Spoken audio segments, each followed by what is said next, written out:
next turn, we go through the D66 event phase. Now, we first roll a dice. If it's not a 5 or a 6, then there will be no event. And it is a 5, so there will be an event. So the first die rolled is 10s, and so it's 1. It's going to be 16. Event number 16 is actually the wind changes directions. We just go to the wheel and roll a dice to see how the wind changes. So we have 1, 2, 3, 4, 5. It turns now, blowing from the southwest, blowing northeast. It'll help in anywhere kind of northeast. The ship's still in the same direction, so it's going to be affected by this wind. So now, rather than giving it a +3, it's only giving it a +1 value moving. Players could turn the ship so they can gain that value again, but they'll be moving in an eastwardly direction away from the lighthouse. But they can still climb further up the track.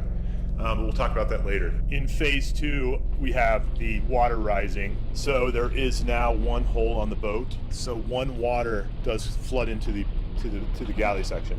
Now, if this section floods with 7 water, the ship will automatically sink, and we'll go into a ship sinking phase. So it's the whaler's turn again, and Captain has just fought Wong, and he's probably pissed off, almost dead. But what do they have to do? What can they do, and what do they want to do? So they can still simply guide the ship, try to get the most out of movement as they can. But there is a whale here, and in this whale, they have potentially could hurt the whale. So I'm thinking I'm going to try to set them up to fight the whale and see how much damage they can do there. Now, the captain has thrown away his harpoon in the last turn, so it would take an action simply to pick up a harpoon. So I'm actually going to move the captain back into the wheel position, and in this case here, everybody else is available. Wong is so badly hurt, I may have him. I'm going to arrange this and explain what I've done here. Okay, so I've set this up a little bit. So they will be using harpoons, the harpoon cannon, and the musket rifle. Berg is going to be using the musket rifle. So in this case, what will happen is Berg is going to move here for 1 movement. Mr. Shandu is going to move over in this direction. These guys are going to move in this direction. Actually, Shandu is going to move over here, and the steward is also going to move over here. Now, the steward will operate the harpoon cannon, and Shandu is going to use one of his harpoons. Berg will set up about here. Little Jeb will accompany Berg. Actually, Berg is going to move back to here. And Big Jeb, 1, 2, 3, can only go 3 spaces, so he's going to spend 1 will to move that extra space. So we're going to decrease his will 1. Wong is actually going to move back and man a mast. Hamish is going to walk down from the perch, so it's just 1, 2, and he can walk over this, 3 and 4. 4, he can go 4. So he's going to help man that mast. This is going to give them 2 strength and 2 movement when the time comes. But right now we're going to concentrate on this combat. It's going to be a flank combat with all of these characters at this whale head. So I'll briefly state how this will work. So with Berg's musket rifle, if Berg were to shoot on the exact hex he would be sitting on, he would get a 10 value strength, but he's shooting from a particular amount of hexes away from this head. So he's 1, 2, 3, 4, 5 hexes away. So we'd be looking at 1, 2, 3, 4, 5. He provides 8 strength in this, which is not amazing. I'm wondering if I should get him to go even further. He could actually provide quite a bit more. I'm actually going to move this guy back down here just to get a little bit more strength. I think this will be smarter. So Berg's going to move there.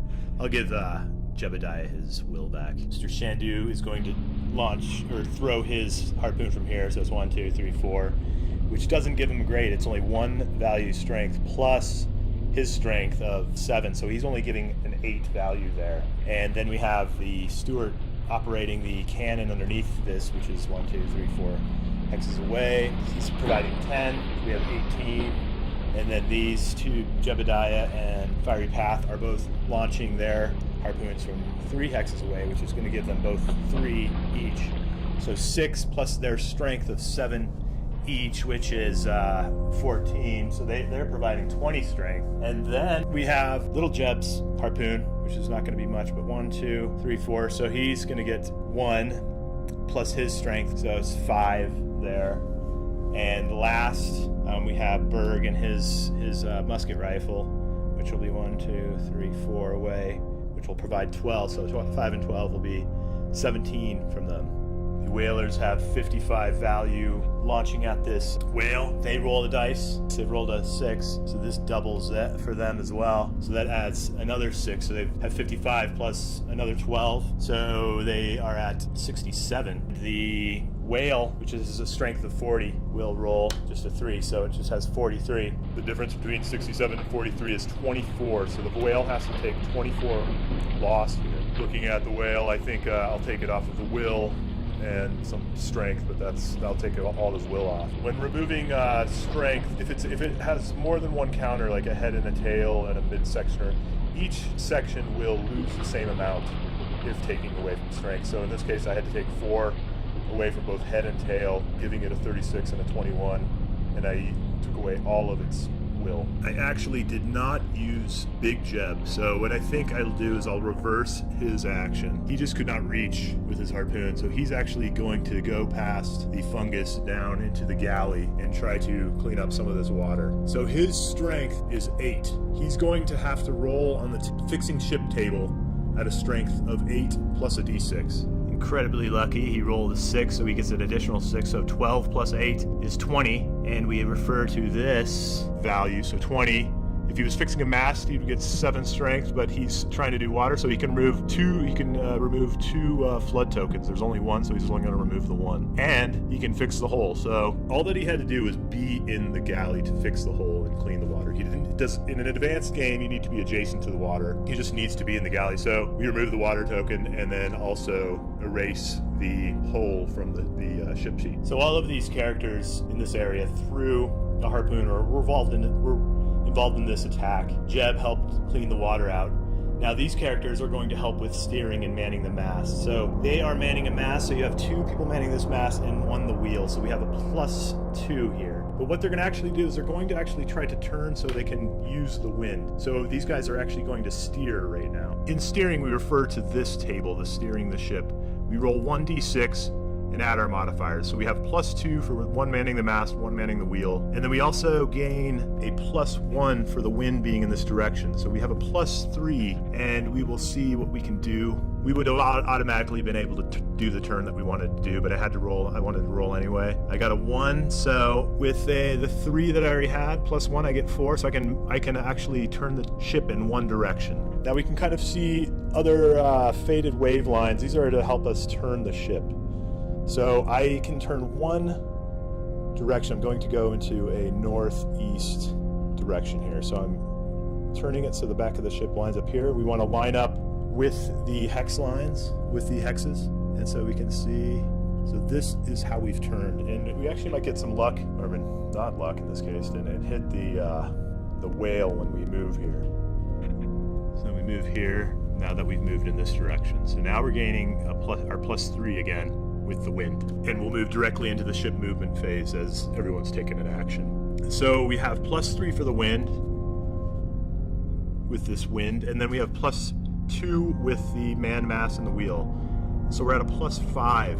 So we get to move the ship in 5 directions, but now we're turned. So what we'll do is we have to divide the movement in half. We'll have to go some direction east and some forward. In 5, we round this, we divide it in half, rounding up. So rounding up, we do move forward 3 spaces.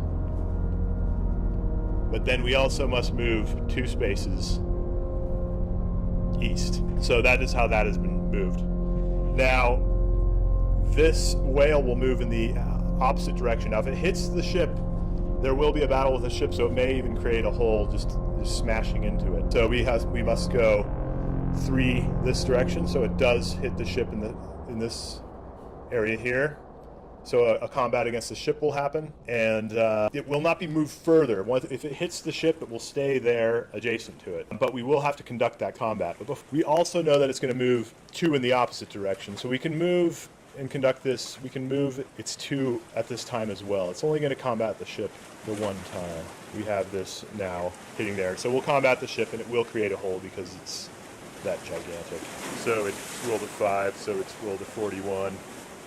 And this is rolled a 16, And the difference between that will definitely bring this side of the ship down to 0. So it will create a hole. So we'll just make a hole. It's now Evil's turn. Evil will definitely begin with conducting the fungus. So we know off the bat that Jeb has fungus. So we'll roll for Jeb's damage. He gets another -2. He'll take that from his will. We have Hamish and the cook adjacent to the fungus, so if either of them roll a 6, they too become infected. They are okay. The whale is immediately going to attack the ship to acquire another hole. The ship will roll, and it rolls a 5 for 20 for 21. No, enough for 20, and the whale definitely does it with a 5.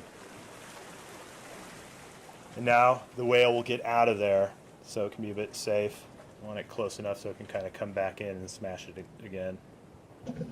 So Evil can summon one of these two characters. I think what I'm going to do, the sea people are fun, but I think this crab may cause more chaos and slow them down, so I'm going to bring this crab and the great crab into play.